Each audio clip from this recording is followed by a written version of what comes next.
Alright, let's go mga kalibag. Mga kalibag, vamonos, let's go. Ayan, galing tayo sa BDO. Tayo kumuha ng ating kayamanan, pambayad ng buwis. Ay, Pilipino, nagtatrabaho para pambayad ng buwis. Kasama yun sa buhay natin. Ang magbayad ng buwis, magbayad ng bills, ay kasama sa buhay natin.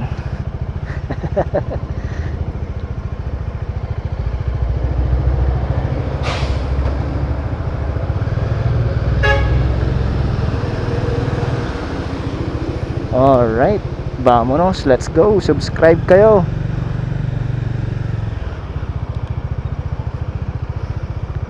Tayo ay mabalik ng lungsod ng Calamba, sa municipality ng Calamba, mga kalibag. Magbabayad na tayo ng buwis para sa transfer fee ng property. Malapit na makuha. Malapit nang ma-secure na talagang ang property na yun ay talagang nasa atin na.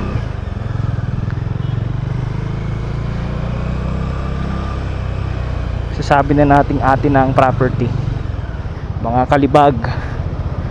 So, ang lahat ng itatanim natin sa buhay, yan ay pagdating ng panahon ay ating aanihin. So, ngayon nahihirapan tayo. Pagkalipas ng ilang taon, magbubunga din yan. So kung ikaw ay nahihirapan, kung ikaw ay isang subscriber ko, vamonos, let's go. Tiwala lang.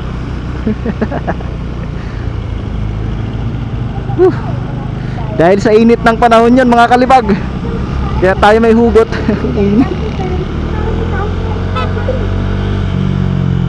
Yan, dito na ulit tayo sa intersection na medyo traffic. Nagpapaliko sila. Hindi tayo aabot, mga kalibag. Tayo ay magtiyaga na lang na pumila.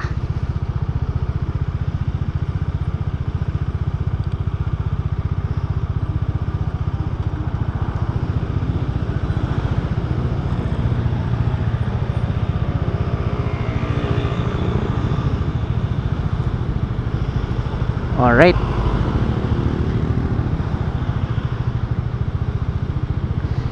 dahil sa sobrang init, patayin muna natin ang ating makina para hindi ganun ka hirap naman para sa makina ni Doming. Kasi baka yung fan niya, pagka pinabayaan na umandar sa sobrang init ng panahon, masunog naman. So mabuti pang patayin na lang natin kasi medyo matagal-tagal tong traffic na to. At naka red light pa. So dito na muna tayo. Kwentuhan tayo, mga kalibag. Vamonos, let's go. Nasa tapat pala tayo ng Rusi. Siguro okay din naman yung Rusi na yan, no? Kasi ako, ang lahat ng mga naging motor ko, pag hindi Suzuki, Kawasaki. Ito, Badja. Pero syempre, Badja o Bajaj, basta BAJ yun, Badja. Bajaj. Ano to, with Kawasaki din naman. Ang odo niya ay halos 9,050, ganun siguro ngayon to. Pagka nag 9,500 na, change oil na ulit natin. Vamos, let's go. Okay naman siya so far. Puro change oil lang kung sa maintenance. Pero syempre, may mga upgrade din tayo. Dagdag sa forma, no? Saka sa comfy ng rider. Kagaya ng OX3, ayan, auxiliary light. Dinagdag natin yung auxiliary light na yan, yung aux light. Saka yung wirings, pinabago na natin. Kasi ma-out of warranty na din naman siya by May. So, hindi ko na rin siya dinala sa mismong service center kasi ganun din naman yung gagawin nila. Baka paltan din nila yung wiring o kaya naman yung spark plug lang.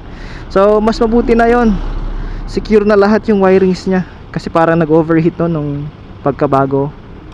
Pinaandar ko kasi siya ng 4 na oras na naka-idle lang, which is not advisable pala yon, mga kalibag.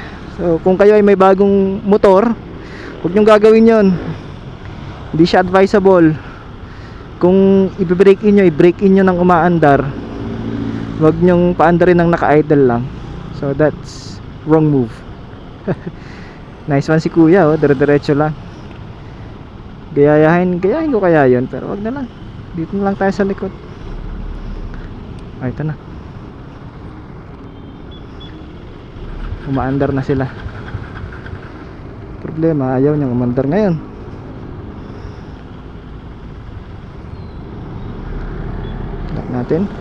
Lock natin. Okay, vamonos, let's go. Likot tayo.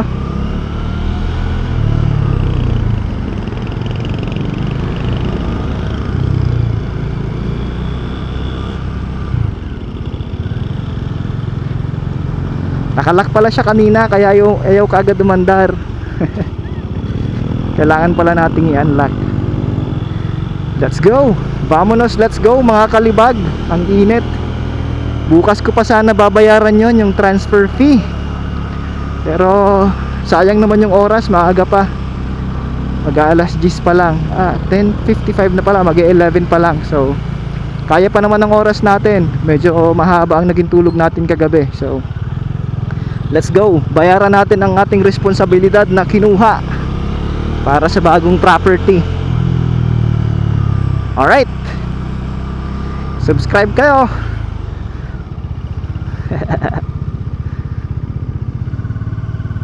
Dito tayo sa Lilong.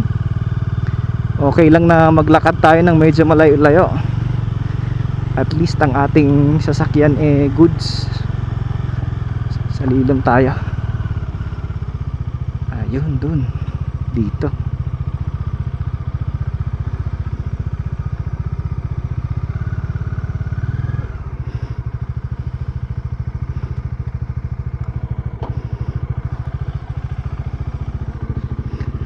Kasya naman ba yung tricycle? Kasya.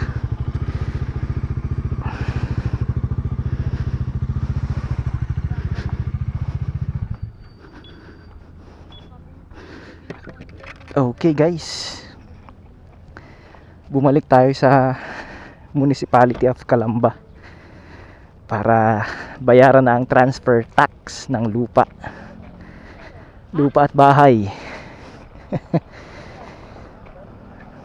Para walang problema pagdating ng panahon, di ba? Para talagang maipapakita mo sa kanila kung ano man, kung gusto mong ipagbili sa pagdating ng panahon.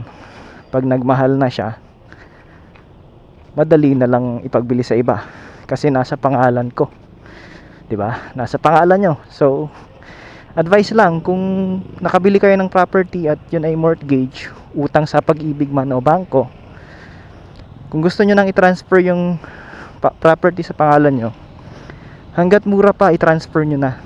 Kasi pagka nagmahal na yan, syempre sa pagmahal na rin ang buwis niyan, 'di ba? Kaya ngayon, ganito ang ginagawa ko. Babalik-balik ako sa Registry of Deeds, sa munisipyo, at sa Pag-ibig kasi ang mortgage natin ay nasa Pag-ibig. Kailangan nating hiramin ang true copy ng titulo sa Pag-ibig. Kaya kailangan nating makipag-usap sa kanila. Actually may option din naman. May isa pang option, yung SPA. Kung gusto nyo na hindi kayo kaagad ma-hassle, pwede naman yun. Huwag nyo munang i-transfer sa pangalan nyo. Goods yun, lalo na kung hindi kayo, parang may doubt pa kayo na hindi pa magse-settle dun sa lugar o sa property na kinuha nyo. Kasi may SPA naman, may special power of attorney. So huwag nyo na munang i-transfer sa pangalan nyo, kasi sayang lang naman yung tax na ibabayad nyo, di ba?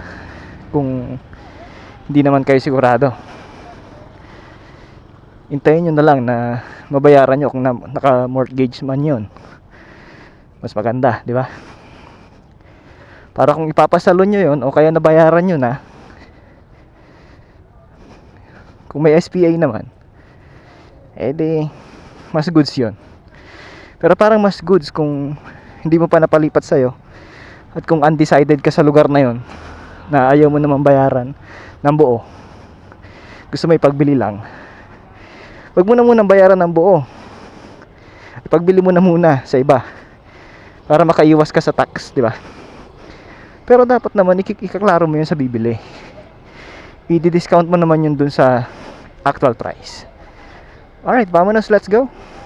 Dito na tayo sa loob, papasok na. So subscribe kayo. Hasta luego chicos, ciao.